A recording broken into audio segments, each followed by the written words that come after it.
Hi everyone, I'd love to share some thoughts on the Parsha, which is Vayeira this week. So the very first pasuk of this week's Parsha says, Hashem came to him in the plains of Mamre.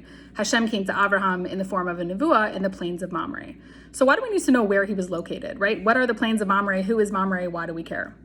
In the last week's Parsha, we're actually introduced to Mamre when it says, Abraham the Ivri dwelt in the plains of Mamre, who was an Amorite, together with his brother Eshcol and Aner. And these were Avram's allies or friends. That's what it says in last week's Parsha. So we're introduced to these three people, Mamre, Eshcol, and Aner, who were friends with Abraham. The Medrash learns that in last week's Parsha, after Hashem commanded Abraham to perform a bris, Abraham conferred with his three friends and sort of asked their opinion on the whole situation.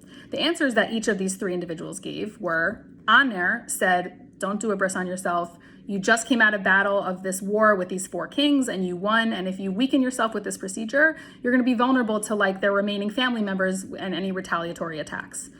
Eshcol said, don't do it. You're too old. Just the loss of blood that comes along with this, operation like this is very risky to your health and recommend against it. Mamre, however, said, what's the question?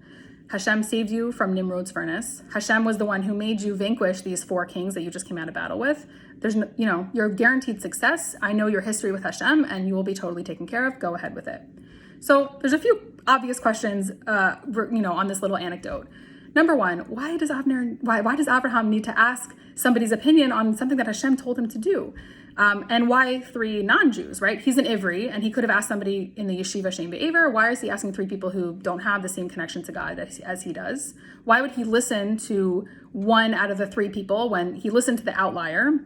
And why was Mamre rewarded for something that's pretty obvious advice, right? Hashem tells you to do something, you should probably do it. So we asking a question on what does it mean to be a friend, right? To ask advice from a friend.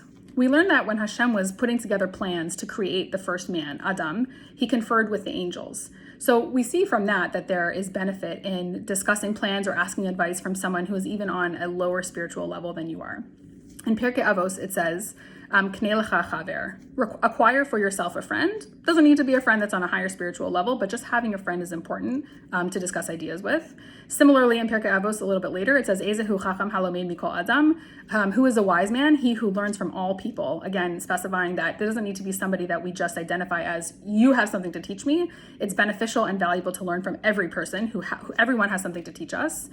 And in Mishlei, it says, Machshavos be'etza tikon, plans laid in counsel will succeed. So plans that you make while counseling somebody, while in counsel with someone else, or while collaborating with others will be successful. So why is any of this valuable?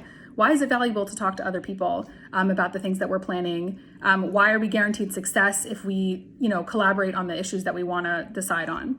So the answer is that we all are subject to our own subjective biases. We have our preconceived notions. We each have a lens through which we see the world, and it's necessarily going to be clouded with different wishful thinking, sometimes unrealistic goals, sometimes slants through which we see the world that may not be 100% realistic. And by conferring with another person, we're asking them to provide their opinion based on their own perspective and not from within our kind of limited, foggy outlook on the world. Even if they have their own biases and subjective opinions and things like that, at least it's not the same as ours, and it will necessarily give us another opinion. I'm a therapist, so this comes up a lot of times where a client will say, how can someone who's younger than me help me? How can someone who has never experienced my personal life circumstances help me out? And the answer is because just by being a different body in the room, a different person who is not limited by the way you see the world, they will necessarily bring a valuable opinion to the table. So when someone asks us for advice, right, we're not supposed to think, what would I do in this situation? They're not asking what we would do in this situation. We need to think to ourselves, right?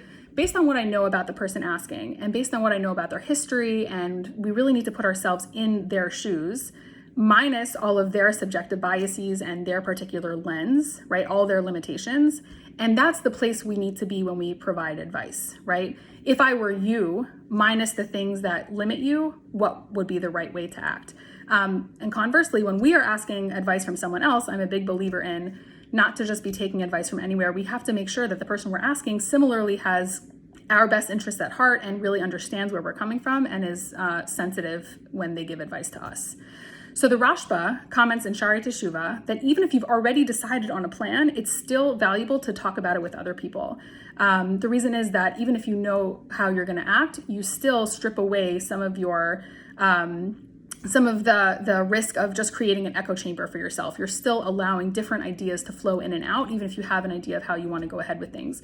And this explains the question of why Avraham was asking at all. He wasn't really asking because he wasn't sure if he was going to follow Hashem's command. He just wanted to make sure that he wasn't coming at it from a very narrow mindset. He wanted to make sure that he was allowing information in and out, and that he wasn't creating a limited space for himself.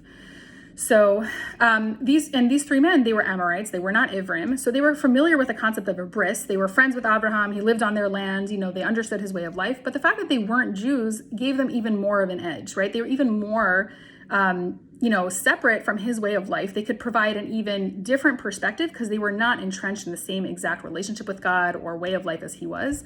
I think it's very hard and uncomfortable, especially this week, for people to be around others with different opinions than they have. It's hard for us to allow ourselves to have a back and forth and a discourse, no matter if we're talking about politics or religion or relationships or anything like that.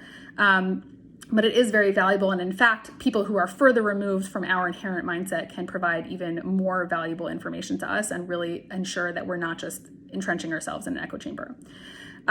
Because Mamre was successfully able to remove himself from his own mindset and place himself into Abraham's mindset, project himself into that space. That's why he is rewarded in the next Parsha, not only with Abraham receiving Nevuah on his land, but with the extra mention of his name at the beginning of this week's Parsha. So it is extremely difficult for us to strip away our cozy mindset and outlook and, our preconceived notions. It's very difficult to subject ourselves to the opinions of others and to be able to really take it in and discuss it and think about it openly. But it is a necessary process if we want to make sure that MS is our true north, right? It feels good to be right, but it is a different story to do what's right and to make sure that that is really our goal. Good job, us.